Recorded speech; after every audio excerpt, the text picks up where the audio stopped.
Super Supportive by Sleyca. Chapter 185. What do you know about chaos? Yes, said Healer Yinu.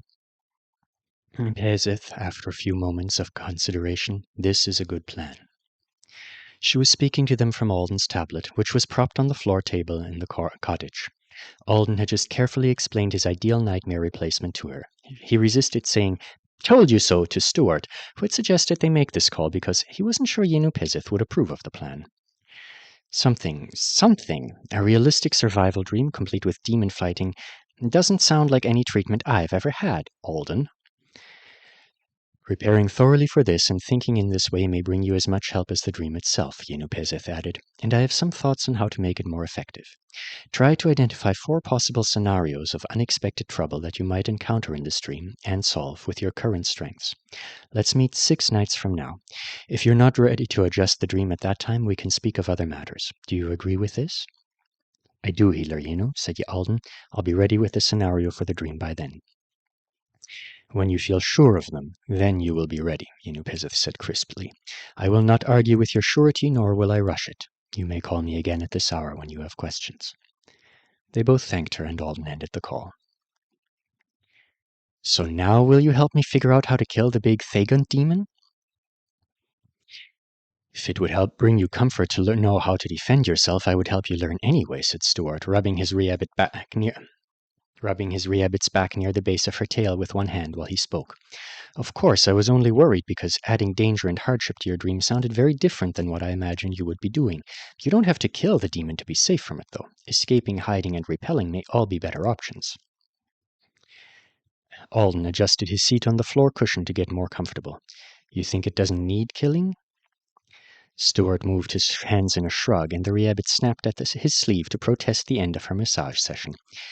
I think it depends on the nature of the demon, and if getting away from the area of danger is your main objective, completely destroying it may not be necessary.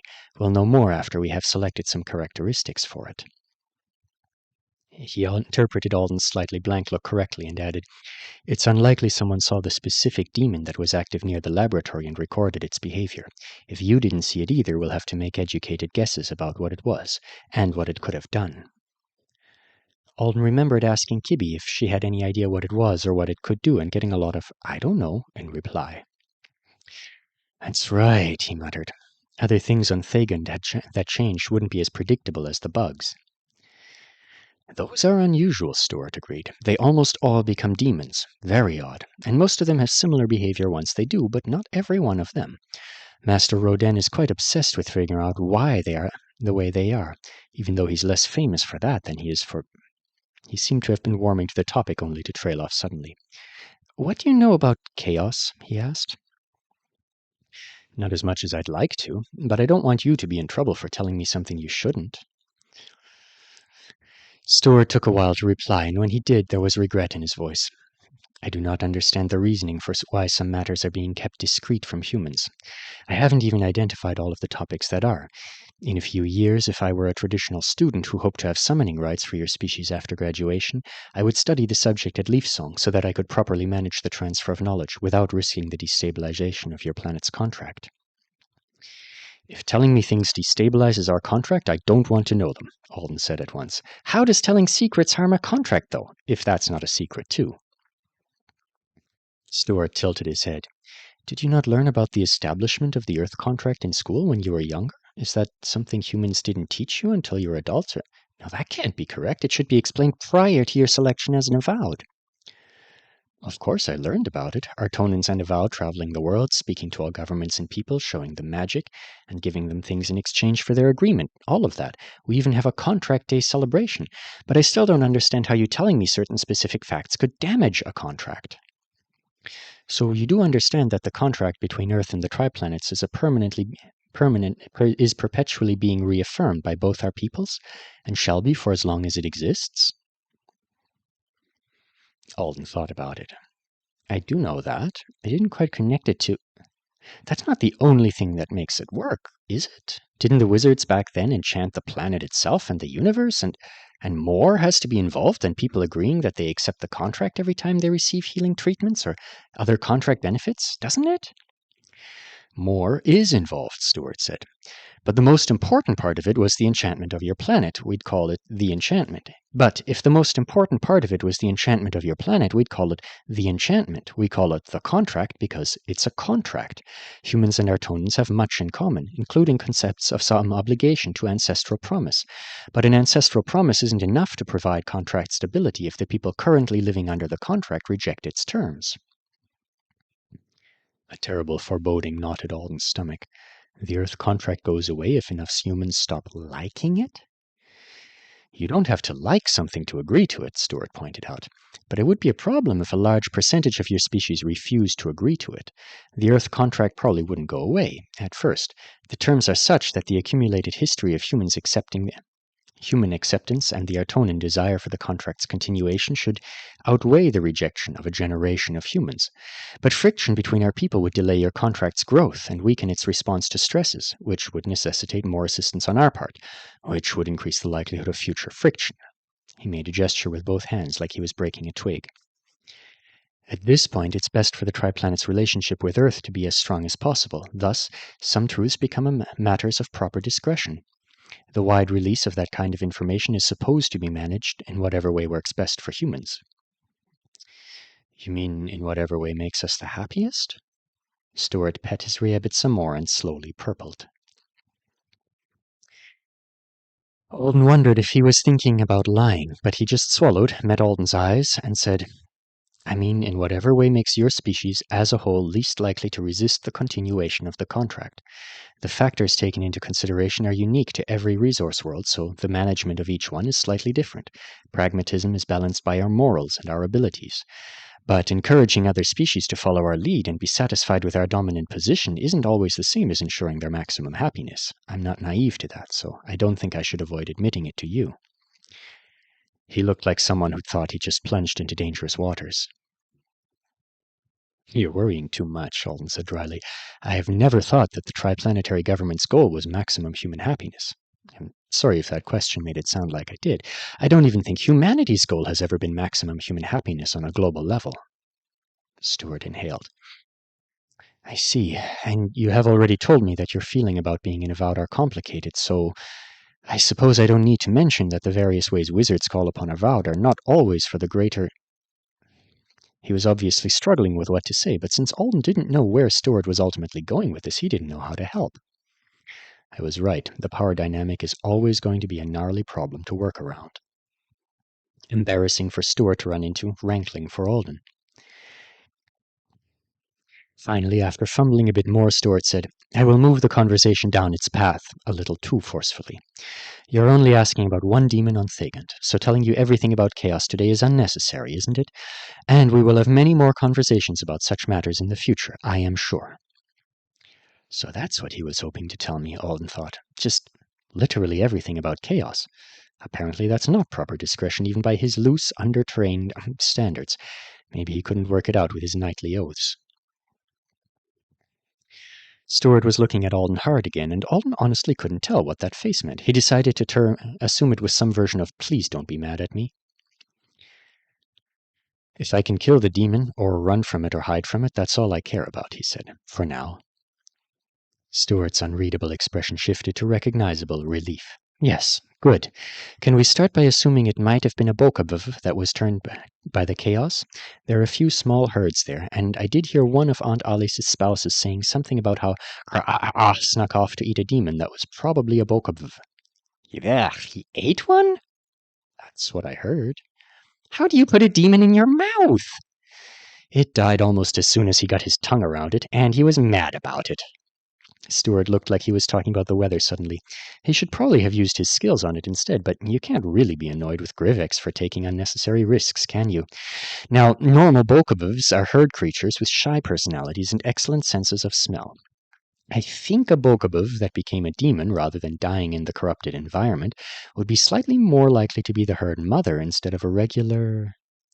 Alden listened. As soon as he started taking notes on his tablet, Stewart's instructor mode was completely activated, and before long, Alden knew all kinds of things that probably weren't that relevant about a herd creature on an alien moon he hoped to visit again only in his dreams. And despite Stuart's decision not to provide whatever the full story on Chaos was, Alden did learn more about how it made demons. Chaos destroyed the way of things, but it was also affected by the way of things.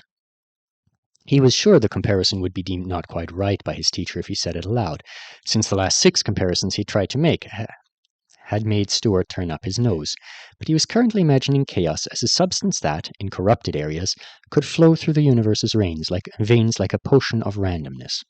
Mostly the potion of randomness ruined the veins, but it was still directed by them for however long they lasted. Artonans were really, really interested in figuring out how to predict what chaos would do when it was around, and according to Stuart, they were a really, really long way from the kind of success they needed. But they did know that sometimes a spot in the universe, usually a spot that defined a living thing, was a little too interactive with the chaos. Instead of bursting right away, the veins that made up those beings could flex and stretch and branch before they broke, accommodating the assault well enough to maintain a presence that resembled the original one to varying degrees while providing chaos a foothold in reality. Most demons are incidental spreaders of chaos, said Stuart, but some created purposefully. It can be created? Stuart paused to consider the question.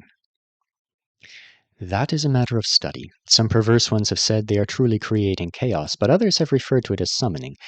It's likely they don't actually know themselves. I should have said they purposefully cause more of it to be present near them. And I'm not sure I'm supposed to be telling you this much, he swallowed. Possibly telling you of my parents in my early childhood. The nature of that demon was also a lack of proper discretion, but I wasn't thinking of it that way. I just wanted you to know more about me. I'm not going to tell anyone, Stuart. That's your story. Stuart smiled. You can still tattoo me to secrecy, and then you won't even have to worry about it, Alden said. My friend should not have to swear privacy of the house. My family is completely wrong to suggest... We're not ever going to let that go, are we? They eventually went back to discussing what a demon Bokebev might be like, and designing one for Alden to defeat. Stuart kept trying to make it safer for him to encounter. Alden kept trying to make it more terrifying so that, when he got away from it or got rid of it, he'd feel really great about it. He'd missed Intro to Other Worlds earlier without caring in the slightest, and when Stuart eventually had to leave the cottage to go see to his duties as Emban Artis Votary, Alden was still going strong. While the Artonan was gone, he looked through all the notes he'd collected and all the to-do lists. So close, he thought. Somehow, I didn't realize I was so close. It wasn't that it was looking easy. As his excitement fell to a reasonable level, he was becoming more and more aware that his assurances to Yenu Pezith that he'd be completely done preparing for this in only 6 Artonan days was probably too ambitious. Especially if she wanted him to come up with multiple scenarios. The idea was to escape from the corruption zone while the disaster was still in the early stages. But demon grasshopper strikes posed serious risks to Alden, the car, and Kibby. The lab and the surrounding crater had largely shielded them from those during the early days, and the only reason they hadn't had to run through a storm of freshly demonified bugs at the end of their journey last time was Ali's art having smashed the things out of existence. So that was going to be dicey. But in the dream, they would get ahead of the spread and stay ahead of it, traveling all the way to civilization, with only the resources they could carry or obtain along the way. The distance they had to travel would be much farther because there would be no quaternary there to greet them. One of the scenarios would probably involve the car being damaged beyond repair inconveniently early in the trip. There would still be ways to die, but Alden could now do much more to prevent them. His skill was stronger. He thought he would be able to hold Kibby through all the demon bug strikes. He would definitely be able to hold her while he drove the car. He might be able to lift or leverage the vehicle through bad terrain when the mover discs failed. When the ride became irreplaceable, he could carry enough supplies to keep them going on foot for ages. Gotta get that sprinkler info and make sure they work wherever they need them to. Have to figure out how the car drives on that rocky area if we can get all the way there. Should also... He kept coming up with problems. He kept feeling less fazed by them than he should have. Because he wasn't years from being able to save them both from the pain of sitting through that chaos for all those months. The chances wouldn't be thin as threads if Thagund happened again. Survival wouldn't be miraculous. It would be something he could actually count on and make possible with his own preparation and power. This time, when he told Kibby he had so many plans to save them, the words wouldn't be a loving lie. He let himself flop back onto the floor of the cottage. It was cool against his back. I can't have Yenu Pezith account for the Aureid in the dream. That was a regret. But since the goal was for him, as he was now, to face the problems in the nightmare, maybe the Aureate would just appear in it naturally one night when he was dreaming of it. I'll plan like I won't have it. Think of it as additional therapy, peacemaking with my affixation by relying on my avowed powers alone. After a while, he realized he'd let the Aureate slip down his arm so that he could hold it in his hand. Could I stop the demon with this, if I had to do it to get us out of there? Stuart had agreed to cast some. Along the way, he'd find that out too, somehow, just for himself. Stuart had agreed to cast some spells at him to mimic the effects of their made-up demon. If he didn't have time tonight, he promised he'd do it later, when they could both meet up again. He seems pleased to have a planned activity with me, but it's still mostly about me, and he's so busy. I've got to find something that he'll benefit from too. Maybe I should ask him more about how he'll kill demons with Maker of Narrow Ways while we practice. He was so thrilled to talk about that last time. Alden wondered what he'd been about to say about Rodin earlier, something about chaos research that would probably have gone right over Alden's head anyway from the sound of it. He grimaced. The only good thing about thinking of Rodin was that it was a direct line to thoughts about a much more important person who would probably want to weigh in on what Alden was doing. I think she'll like this. He stood up, picked up his tablet, and went over to his suitcase to video himself beside other Alden, who was sleeping on top of it while her neck tucked through a strap. Hello, Kibby, he said. The new morning name wasn't official yet, but he needed to talk to Stuart or Asherdy about that one very soon. I'm recording this message to tell you about a nightmare I've been having. A good healer's talking to me about it, but I'd like your advice too, since a dream version of you might be helping me get out of trouble, if you don't mind. He managed to record the whole message before Stuart made it back. The look on the Artonan boy's face was so devastated that Alden was worried he'd gotten some horrible news up in the main house, despite Stuart's willingness to explode things near Emban Art. He did seem very watchful of her moods. Alden had wondered so many times if there were signs that Emban Art was doing well for a young knight, if there had been signs that Sina Art wasn't. How and when did you bring up a question like that? Is everything all right? He asked while Stuart slumped onto the floor. She asked me if I had more bananas, he replied. I said I had plenty, but I really only had one left, and I gave it to her. That's what's wrong. I'll bring you some more. I'm not complaining so that I'll bring you more. It's so easy. Stuart didn't protest again. She also wants to go on a trip with a couple of members of her squad. I don't know exactly when yet because the two she's going with are disorganized, so whatever practice we schedule for helping you devise approaches to handling the demon may be interrupted by them. It would be good for them to all spend time together right now, and they actually will need a votary with them for the trip so they can meet social obligations. I'll bring extra bananas, and I'll disappear back to Earth if they need you, said Alden. No trouble at all.